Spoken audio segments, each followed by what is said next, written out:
നമസ്കാരം. മലയാളം SCERT ചാനലിലേക്ക് സ്വാഗതം. 3ാം ക്ലാസ്സിലെ മൈനയ്ക്കൊരു കത്ത് എന്ന പാഠം. കത്ത് എന്ന് കേട്ടിട്ടുണ്ടോ? സന്ദേശം കൈമാറാൻ ഉപയോഗിച്ചിരുന്ന മാധ്യമമാണ് കത്ത്. ഫോണുകളൊന്നും അധികം പ്രചാരത്തിലില്ലാതിരുന്ന കാലത്ത്, അധികം ഉപയോഗിക്കാതിരുന്ന കാലത്ത് ദൂരെയുള്ള സ്ഥലങ്ങളിൽ, വിദേശങ്ങളിൽ ഒക്കെ ജോലി ചെയ്യുന്നവരും പഠിക്കുന്നവരുമായ ആളുകൾക്ക് വിവരങ്ങൾ കൈമാറാൻ ഉപയോഗിച്ചിരുന്നത് കത്തുകളാണ്.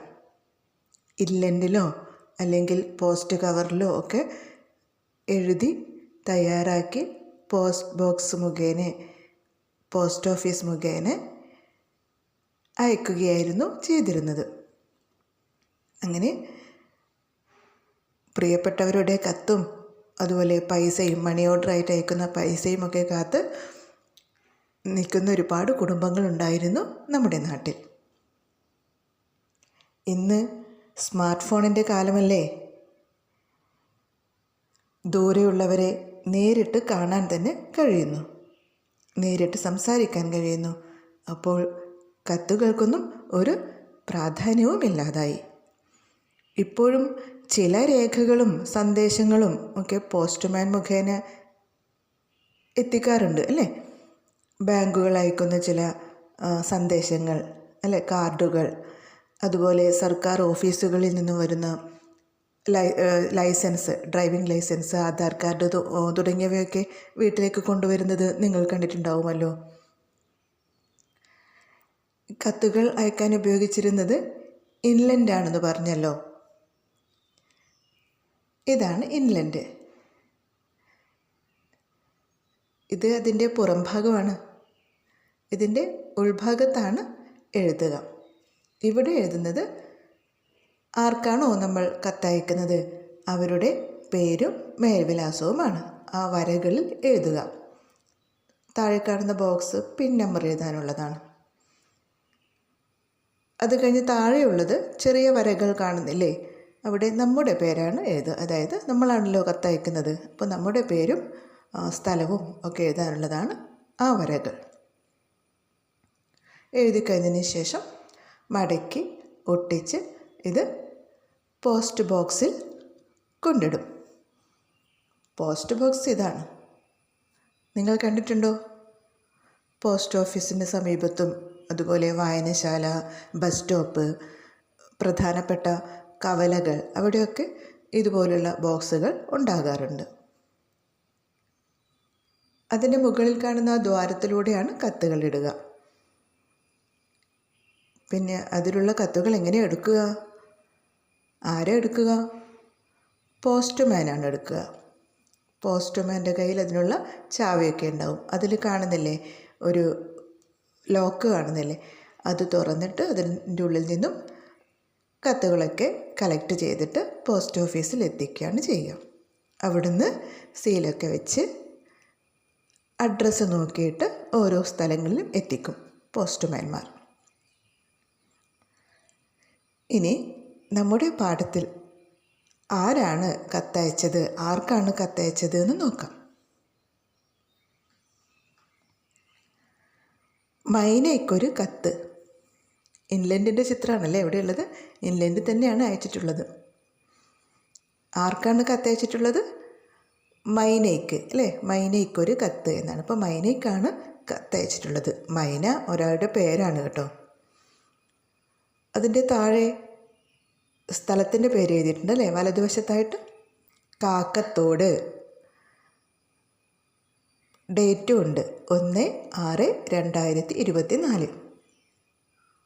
അപ്പോൾ കത്ത് എഴുതിയ ആളുടെ സ്ഥലത്തിൻ്റെ പേരാണത്. ആരാണോ കത്ത് എഴുതിയത്, മൈനയ്ക്ക് കത്ത് എഴുതിയത്, അയാളുടെ സ്ഥലത്തിൻ്റെ പേരാണ് അവിടെ എഴുതിയിട്ടുള്ളത്. നമ്മളും കത്ത് എഴുതുമ്പോൾ അതൊക്കെ ശ്രദ്ധിക്കണം. അതിനുശേഷം നോക്കൂ, നമുക്ക് വായിക്കാം. പ്രിയപ്പെട്ട മൈനയ്ക്ക്, നിനക്കെന്നെ അറിയില്ലേ? ഇന്നലെ ട്രെയിനിൽ വെച്ച് നമ്മൾ പരിചയപ്പെട്ടതാണല്ലോ. അച്ഛൻ നിനക്ക് വാങ്ങിത്തന്ന ബിസ്ക്കറ്റിൻ്റെ കവറാണ് ഞാൻ.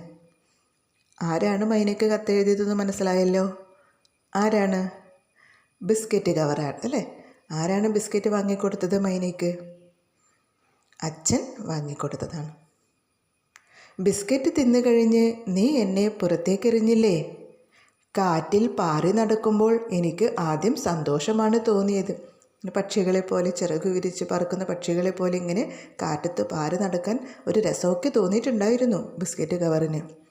പക്ഷേ ഞാൻ ചെന്ന് വീണത് റെയിൽപാളത്തിന് അരികിലുള്ള ഒരു തോട്ടിലാണ്. പാറിപ്പറന്ന് അതിന് ലക്ഷ്യസ്ഥാനത്ത് പോയിട്ട് ഇരിക്കാൻ പറ്റില്ലല്ലോ പക്ഷികളെ പോലെ. കാറ്റിൻ്റെ ഗതിക്കനുസരിച്ചാണ് അത് പറക്കുന്നത്.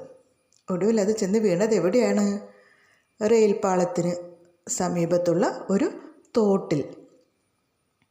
വെള്ളത്തിൽ ഞാൻ കുറേ ദൂരം രസിച്ച് നീന്തി.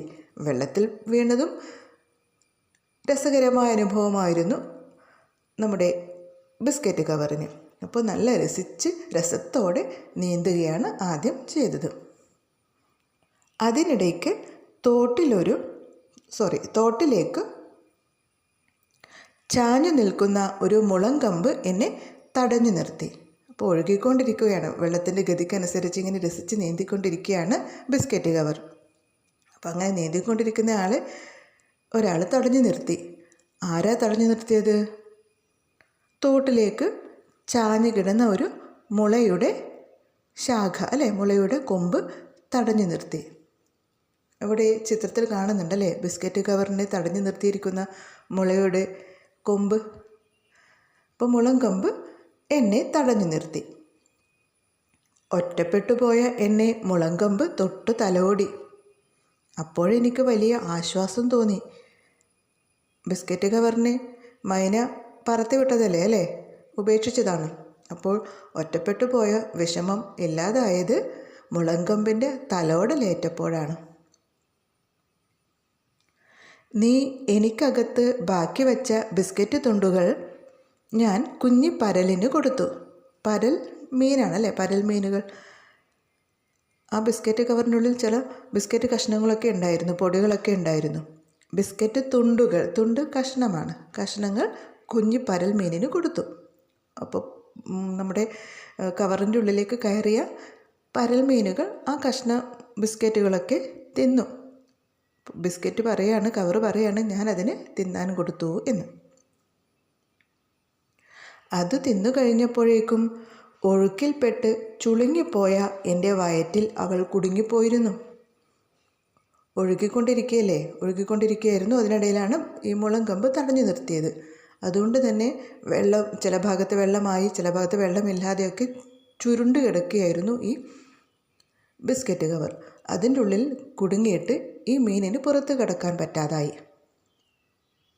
മുളങ്കമ്പിൽ കുടുങ്ങിയ ഞാൻ അവളെ എങ്ങനെ രക്ഷിക്കാനാണ്? മുളങ്കമ്പ് തടഞ്ഞു നിർത്തിയിരിക്കുകയല്ലേ.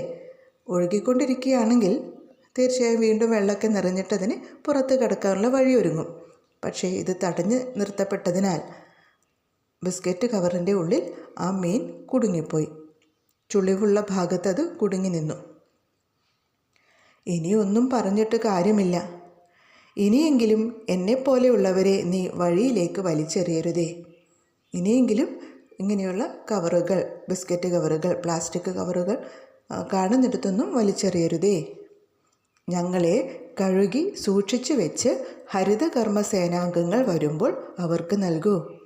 ആർക്ക് നൽകാനാണ് പറയുന്നത്? ഹരിതകർമ്മ സേനാംഗങ്ങൾ. നിങ്ങളുടെയൊക്കെ വീട്ടിൽ വരാറില്ലേ പ്ലാസ്റ്റിക് കവറുകളൊക്കെ ശേഖരിക്കാൻ, പ്ലാസ്റ്റിക് ബോട്ടിലൊക്കെ ശേഖരിക്കാൻ വേണ്ടിയിട്ട്? അവരെ ഏൽപ്പിക്കാനാണ് പറയുന്നത്. അല്ലാതെ എവിടെയും വലിച്ചെറിയാൻ പാടില്ല എന്ന്. വലിച്ചെറിഞ്ഞാൽ എന്തൊക്കെ പ്രശ്നങ്ങളുണ്ടാവും നമ്മൾ കഴിഞ്ഞ പാഠത്തിൽ പഠിച്ചതാണല്ലേ. പ്ലാസ്റ്റിക് കവറുകളൊക്കെ കാണുന്നിടത്തേക്ക് വലിച്ചെറിഞ്ഞാൽ മണ്ണിനും വെള്ളത്തിനുമൊക്കെ അത് മോശമാണ്. മണ്ണിനെ എങ്ങനെയാണത് ബാധിക്കുക? എല്ലായിടത്തും പ്ലാസ്റ്റിക് കവറാണെങ്കിൽ നമുക്ക് കൃഷി ചെയ്യാൻ പറ്റുമോ? മണ്ണ് കിളക്കുന്നിടത്തൊക്കെ പ്ലാസ്റ്റിക്കുകളായിരിക്കും. പിന്നെയോ മഴ പെയ്തു കഴിഞ്ഞാൽ ഇതിലൊക്കെ വെള്ളം നിറഞ്ഞ് ദുർഗന്ധമാകും, രോഗാണുക്കൾ പെരുകും, നമുക്കൊക്കെ രോഗം പടർന്നു പിടിക്കും, ജീവന് തന്നെ ആപത്താവും. അതുപോലെ തന്നെയാണ് വെള്ളത്തിലാണെങ്കിലും. മൈന വലിച്ചെറിഞ്ഞതുപോലെ എല്ലാവരും തോട്ടിലേക്കും പുഴയിലേക്കും ഒക്കെ പ്ലാസ്റ്റിക് കവറുകളും ബോട്ടിലൊക്കെ വലിച്ചെറിഞ്ഞുള്ള അവസ്ഥ എന്താണ്? വെള്ളം കാണാൻ പറ്റില്ല, നിറയെ ഈ കവറുകളെ കാണാൻ പറ്റും അല്ലേ. പിന്നെ ആ വെള്ളം അഴുക്കാകും. വെള്ളത്തിൽ ജീവിക്കുന്ന ജീവികളൊക്കെ, മീനുകളും മറ്റ് ജീവികളൊക്കെ ചത്തൊടുങ്ങും. അപ്പോൾ എന്ത് ചെയ്യണമെന്നാണ് പറഞ്ഞിരിക്കുന്നത്? ബിസ്ക്കറ്റ് കവർ മൈനയോട് പറയുകയാണ്, വലിച്ചെറിയരുത്, പകരം ഹരിതകർമ്മ സേനാംഗങ്ങൾ വരുമ്പോൾ അവരെ ഏൽപ്പിക്കണം എന്ന്. അവർ ഞങ്ങളെ ഉപകാരമുള്ള മറ്റെന്തെങ്കിലുമാക്കി മാറ്റും. ശേഖരിച്ചു വെച്ച ഈ പ്ലാസ്റ്റിക്കുകളെ റീസൈക്ലിംഗ് ചെയ്തിട്ട് അല്ലേ വീണ്ടും പുനരുപയോഗിക്കാൻ പറ്റും. അപ്പോൾ അങ്ങനെ ചെയ്യാൻ അവർക്ക് കഴിയും. അതുകൊണ്ട് അവിടെ വലിച്ചെറിഞ്ഞ് ഭൂമിക്കും മണ്ണിനും അതുപോലെ വെള്ളത്തിനുമൊന്നും ദോഷം വരുത്തി വെക്കരുത് എന്ന്. നീ എന്നെ വലിച്ചെറിഞ്ഞതുകൊണ്ട് ഞാൻ മാത്രമല്ല, പരൽമീനും അച്ഛനമ്മമാരിൽ നിന്നും ഒറ്റപ്പെട്ടതിനാൽ സങ്കടത്തിലായി. തനിക്ക് മാത്രമല്ല ബുദ്ധിമുട്ടുണ്ടായതല്ലേ, ബിസ്ക്കറ്റ് കവറിന് മാത്രമല്ല ബുദ്ധിമുട്ടുണ്ടായത്. പിന്നെ ആർക്കൊക്കെ ബുദ്ധിമുട്ടുണ്ടായി?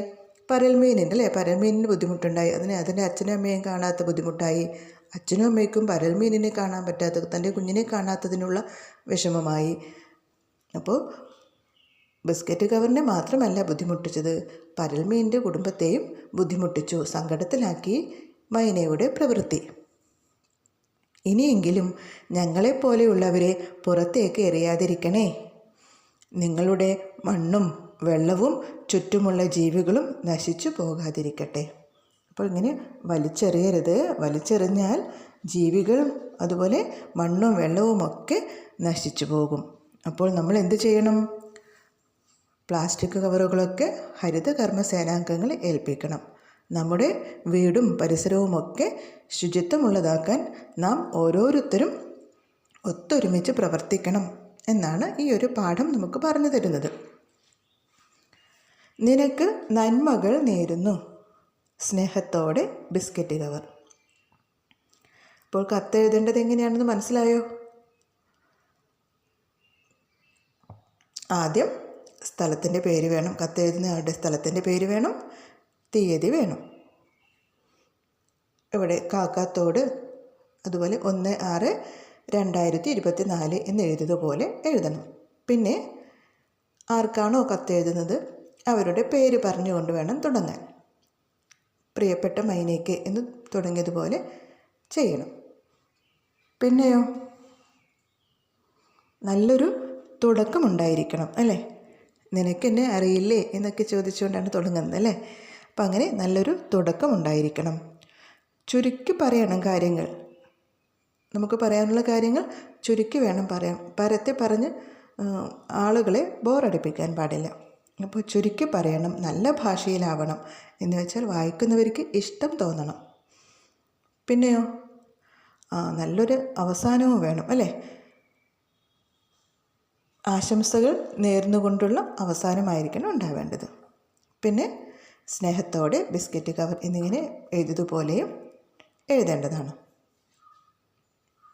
നമ്മുടെ ടെക്സ്റ്റ് ബുക്കിലെ ഒന്നാമത്തെ പ്രവർത്തനവും അതുതന്നെയാണ്. ബിസ്ക്കറ്റ് കവറിനും പരൽമീനിനും മാത്രമാണോ ഇത്തരത്തിൽ ദുരിതം അനുഭവിക്കേണ്ടി വരിക? മറ്റൊരു ജീവിയോ വസ്തുവോ എഴുതാനിടയുള്ള കത്ത് തയ്യാറാക്കൂ. ഇതുപോലെ വേറെ ആർക്കൊക്കെ സങ്കടം പറയാനുണ്ടാവും അല്ലേ. മഷി തീർന്ന പേനകൾ, വലിച്ചെറിഞ്ഞ പേപ്പർ ഗ്ലാസുകൾ, പാത്രങ്ങൾ, ഉപേക്ഷിച്ച കളിപ്പാട്ടങ്ങൾ, ഇലക്ട്രോണിക് ഉപകരണങ്ങൾ, ഇവയ്ക്കൊക്കെ ഉണ്ടോ ഇതുപോലെ സങ്കടങ്ങൾ പറയാനല്ലേ. ഇവയൊക്കെ കത്തെഴുതാൻ തുടങ്ങിയാൽ എന്തായിരിക്കും അവസ്ഥ? എത്ര കത്തുകൾ മനുഷ്യന് ലഭിക്കും അല്ലേ. നോക്കൂ, ഇതാ ഒരു കത്തിൻ്റെ മാതൃക. കത്തെഴുതി ആരാണെന്ന് നമുക്ക് മനസ്സിലാക്കാം വായിച്ചു കഴിയുമ്പോൾ. സ്ഥലത്തിൻ്റെ പേരല്ലേ ആദ്യം എഴുതേണ്ടത്. സ്ഥലത്തിൻ്റെ പേര് കണ്ണൂർ. പിന്നെ തീയതി വേണം. ഏത് ദിവസമാണോ കത്തെഴുതുന്നത് ആ ദിവസത്തെ തീയതി 18/9/24. പ്രിയപ്പെട്ട അർജുൻ. ആർക്കാണോ കത്തെഴുതുന്നത് അവരെ വിളിച്ചുകൊണ്ട് തുടങ്ങണം അല്ലേ. അവരുടെ പേര് പറഞ്ഞുകൊണ്ട് വേണം കത്ത് തുടങ്ങാൻ. പ്രിയപ്പെട്ട അർജുൻ, എന്നെ നീ ഓർക്കുന്നുണ്ടോ? ആദ്യമായി നീ എന്നെ കയ്യിലെടുത്ത ദിവസം ഞാൻ ഇപ്പോഴും ഓർക്കുന്നു. നീ എന്നെ തലോടി, എനിക്ക് ഉമ്മ നൽകി. നമ്മൾ ഒരുമിച്ച് ഒരുപാട് സ്വപ്നങ്ങൾ പങ്കുവെച്ചു. കഥയായും കവിതയായും കത്തുകളായും. നീ എന്നെ താഴെ വയ്ക്കാറില്ലായിരുന്നു. എന്നാൽ ഇപ്പോൾ ഞാൻ ഉപയോഗിക്കാതെ വലിച്ചെറിയപ്പെട്ടിരിക്കുന്നു. എൻ്റെ മഷി ഉണങ്ങിയിരിക്കുന്നു, അഴുക്ക് നിറഞ്ഞു മലിനമായിരിക്കുന്നു. പ്രിയപ്പെട്ട അർജുൻ, നീ എന്നെ തള്ളിക്കളയരുത്. എന്നിൽ വീണ്ടും മഷി നിറയ്ക്കൂ. ഇനിയും ഒരുപാട് സൃഷ്ടികൾ നമുക്ക് നടത്താനാകും. അവയൊക്കെ നിനക്ക് സന്തോഷം തരിക തന്നെ ചെയ്യും. നിനക്ക് നന്മകൾ നേരുന്നു. സ്നേഹത്തോടെ പേന. ഇതുപോലെ വേറെ ഏതെങ്കിലും വസ്തുക്കൾ കത്തെഴുതുന്ന രീതിയിൽ എഴുതണം. അടുത്തത്, പ്ലാസ്റ്റിക്കിന് പുറമേ ഹരിതകർമ്മ സേനാംഗങ്ങൾ എന്തെല്ലാം ശേഖരിക്കും? ഗുളികകളുടെ കവറുകൾ, പ്ലാസ്റ്റിക് കുപ്പികൾ, ചെരുപ്പുകൾ, കളിപ്പാട്ടങ്ങൾ. അടുത്തത്, ഹരിതകർമ്മ സേനാംഗങ്ങളെ സ്കൂളിലേക്ക് ക്ഷണിക്കൂ. അവരോട് എന്തൊക്കെ ചോദിച്ചറിയാം? ഹരിതകർമ്മ സേനാംഗങ്ങളോട് എന്തൊക്കെ ചോദിക്കാം? പ്ലാസ്റ്റിക് മാത്രമാണോ ശേഖരിക്കുന്നത്? പിന്നെ ഈ ജോലിയുമായി ബന്ധപ്പെട്ട് എന്തെങ്കിലും ബുദ്ധിമുട്ട് അനുഭവപ്പെട്ടിട്ടുണ്ടോ? എന്തൊക്കെ മുൻകരുതലുകൾ എടുക്കാറുണ്ട്? എന്തെങ്കിലും ഉപകരണങ്ങൾ ഉപയോഗിക്കാറുണ്ടോ? ഇങ്ങനെയൊക്കെ ചോദിക്കാം അല്ലേ? ഇനി കുറച്ച് ചോദ്യങ്ങൾ ഒറ്റ വാക്കിൽ ഉത്തരമെഴുതുക. മൈനയ്ക്ക് കത്തെഴുതിയത് ആര്? Biscuit cover. മൈനയും ബിസ്ക്കറ്റ് കവറും പരിചയപ്പെട്ടത് എവിടെ വച്ച്? ട്രെയിനിൽ വച്ച്. മൈന പുറത്തേക്കെറിഞ്ഞ ബിസ്ക്കറ്റ് കവർ ആദ്യം ചെന്ന് വീണത് എവിടെ? ഒരു തോട്ടിൽ. പ്ലാസ്റ്റിക് കവറുകൾ കഴുകി വൃത്തിയാക്കി ആരെ ഏൽപ്പിക്കണം എന്നാണ് ബിസ്ക്കറ്റ് കവർ പറയുന്നത്? ഹരിതകർമ്മ സേനാംഗങ്ങളെ. അച്ഛനമ്മമാരിൽ നിന്നും ഒറ്റപ്പെട്ട് സങ്കടത്തിലായത് ആരാണ്? പരൽമീൻ. കുറച്ച് പര്യായ പദങ്ങൾ. ഒഴുക്ക്, ധാര, പ്രവാഹം. മണ്ണ്, മൃത്ത്, മൃത്തിക. വെള്ളം, ജലം, നീര്. വിപരീത പദങ്ങൾ. ഉപകാരം, അപകാരം. ഉപദ്രവം എന്നും പറയാറുണ്ട്. വലിയ, ചെറിയ. ആദ്യം, അന്ത്യം. പിരിച്ചെഴുതുക. മറ്റെന്തെങ്കിലും, മറ്റ് പ്ലസ് എന്തെങ്കിലും. വലിച്ചെറിയുക, വലിച്ച് പ്ലസ് എറിയുക. കുടുങ്ങിപ്പോയി, കുടുങ്ങി പ്ലസ് പോയി. ഇനി അടുത്ത പാഠവുമായി അടുത്ത ക്ലാസ്സിൽ കാണാം.